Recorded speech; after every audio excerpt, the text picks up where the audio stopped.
Before I get into the information covered in chapter 14, I wanted to go over this quick uh, handout about narrative writing that will also be posted in the online classroom.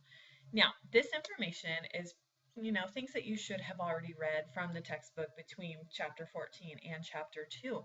So you might be asking, well, why are you making me read this stuff for a third time? I promise repetition is not a bad thing. I'm not trying to bore you and I'm not trying to nag you to death with this information. However, this is kind of a quick sheet, a quick reference for you. Say you've read all of chapter 2, you've read all of chapter 14, and you're thinking, okay, I've got a pretty good grasp of this. Um, I think I'm ready to write. Read this before, and it hopefully will solidify things even more. I think this little handout, it's only 2 pages long. It's just kind of a quick reference so that really at any point of your drafting process, say you get done with a first draft and you're like, okay, I've got this story on paper now. Let me check and make sure that it's meeting the standards of what a personal narrative actually is supposed to be. You can come back to this sheet instead of the textbook and make sure you've got these elements within your paper. So again, I thought that this would be more helpful because it's only 2 pages long. The information is organized so that you can see it easily and go through it. Also, feel free to print it off and have it in front of you and then highlight things as I have. When you look at this online, when I post the link, you are not going to see this highlighting. I did this for me. So you can highlight whatever you want. And if you think, it keeps telling me I need a main point. What is the main point of my paper? Oh, I don't have one. I need to go back. So that's why I think that this handout's really, really nice. So let me go over this information with you really quickly, just so I can point out some things that the chapters don't cover because it does introduce some new information. So I really encourage you to read this and pay very good attention to it, and then see how it can help improve your essay. So the very first paragraph, it really hammers the point that I've been trying to emphasize, that you have to have a message or a point about your essay, about your story. It is not just about writing a story. It's about trying to teach your reader through that story. You have to have a purpose. You have to have reflection. You have to have these things in place. Otherwise, you are simply telling a story. And that is not the point of a personal narrative, and your grade will suffer for that. And I don't want it to. This is also the point of narrative writing that I have to remind students about the most often. So please don't lose points on your final draft because you did not put a purpose in. I want to see what your purpose is, and I have to see some reflection or some sort of teaching moment within your essay. Not what you were taught, what you are trying to teach your reader through your own experience. Okay? So I don't mean to beat that to death, but it is absolutely critical to having a narrative essay. Otherwise, you have a story. I don't want a story, I want a narrative essay. Okay, and then in the second paragraph it says your essay should be descriptive, but it should also emphasize the significance. So on top of having a purpose and a lesson that you are trying to convey, it has to be significant. If it's not significant, it's not worth trying to teach from. So make sure you have all of those elements in place. All right, with focus, you have to have a moral or a message or some sort of insight that you are able to share through this story. This is called narrative effect. It's the main point of your story. If you don't have a point, you simply have a story. Okay? So you don't want a series of events. You want to have a teachable moment that you are trying to share with your audience. You need to ask yourself these questions. Why am I telling this story? Why should someone else be interested in reading about my experience? This is why I don't want you to always think of me as your audience, because you'll think, oh, she has to read it. Technically, I don't, but I do. I do know some teachers who, if you don't engage them, they're not going to read your paper and they're not going to give you a grade for it. So you're lucky. I'm not one of those, but there are times when I really wish I could just throw it in the garbage. Well, I teach online, so I could put it in my virtual garbage can. Please don't do that. Write to engage me, write to engage any reader who would ever look at that paper, and write to have it be an edifying experience for you. Try to learn to teach someone through your writing and through what you are trying to share. If you just look at it as another dumb writing assignment, then that's all it's ever going to be for you. If you try to move beyond that and imagine that you are truly, think about a sibling, think about your parents, think about a friend, any person that you love. What would you say to help teach them? Don't address it to them, but maybe that would help you to imagine a little bit better how you can emphasize your writing so that it's more of a teaching moment as opposed to a telling moment. Okay.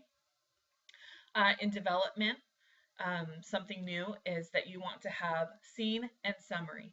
Scene is when you use those very vivid and specific descriptions and details to truly get your reader engaged with what you're trying to say. It makes your narrative come alive, it gives your narrative depth, and that's what is truly going to engage your reader.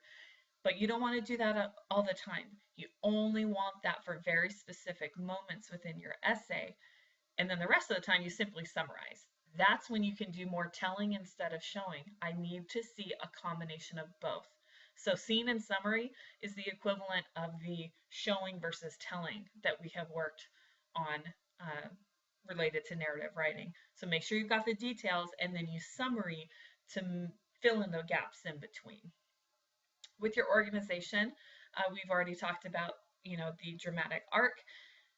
Here, it only lists three basic parts of a narrative: the orientation, the complication, and resolution. Essentially the same thing as an arc, just a little more simplified. So if you prefer this form of organization, then by all means go for it. Don't have much else to say on that, but I did like that it had three elements instead of however many else, five or six. All right, so your narrative needs some sort of time structure. This handout mentions chronological or psychological. Chronological is easy because you just start from point A and move to point B. You use transitions in between, and you just kind of move your reader that way. The psychological structure shows connections between different pieces of memory. So you can go forward or you can go backward. It doesn't matter so long as they're all connected. I suggest that you use chronological time if you can, especially if it's just one specific event. Or if you would like to challenge yourself and think about different elements of one event, you could use the psychological because that's what takes different pieces and puts them all together. So it's up to you. But again, I like that this handout teaches two different time structures. When it comes to style, tell your story in a way that really gets your reader hooked to it. Don't assume that I am reading your paper because I like it. Make me love to read your paper. Make me not want to stop. It does happen. I know that you are fully capable of doing it. You just have to try. You have to insert your own style, and you just have to work at it and make sure that your writing is engaging and that somebody would want to read it. The information about dominant impression is a good thing to keep in mind as you write. It relates to your style because it's the kind of emotion that you are trying to convey through your narrative. Are you trying to convey frustration, anger, happiness, joy, sadness? What is it? You can have multiple emotions so long as they are connected. For example, I had a student write about a car accident that killed her cousin, and her dominant impression went from happiness of living with her cousin to tragedy of losing her to anger at the drunk driver who killed her, and ultimately peace. So you've got not a bunch of dominant impressions, but all of those different emotions work together for that dominant impression. So she did that effectively even with all those emotions. So just something to think about with that. Make sure you use concrete nouns. Be very specific. I like this example: a blue 1989 Honda Civic instead of car. Okay, be very specific. That's how you give details to add life to your narrative. Also, don't use passive verbs. Was is passive. Hit is active. So instead of a dog in the road was the cause, the specific type of car swerved to miss the dog and hit the school bus. So that's active versus passive. Use sensory language that helps really incite the senses of your reader: taste, smell, touch, sound, all of that. Use those senses to help really add, again, life and imagery to your narrative. Use metaphors and similes. We covered these regarding the reading strategies. This is when you can start to apply that information, which was related to reading, to your own writing. What metaphors can you use? What similes can you use? Symbols, even. How can you use figurative language effectively in order to add depth to your narrative? Think about what point of view you want to use. For this class at this level, I highly suggest sticking in the first person. Do not shift to second person, which is that ubiquitous you. Do not go from, I walked down the street, and you know how hard that can be.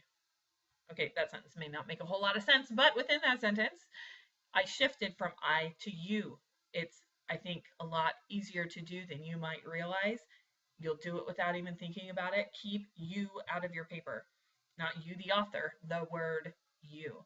I don't recommend writing your narrative in third person. It can be effective for some purposes, but I think for this assignment at the beginning of this quarter, let's stick with first person. Lastly, I can't emphasize this enough. You are still writing an academic essay. I have discussed with you the elements of what constitutes an academic essay. You are not writing a fiction story. You are writing for a purpose, and you are writing for a college class. So do not let your style and this narrative completely black that out for you. You are still writing an essay that is going to serve an academic purpose. So you still have to meet the academic standards while adding style and creativity to your narrative. It's not hard, right? No problem. If you're feeling overwhelmed, it's okay. Totally okay. So let's move on to chapter 14.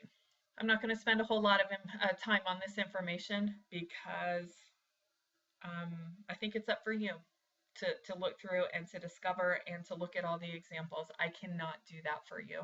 It's up to you.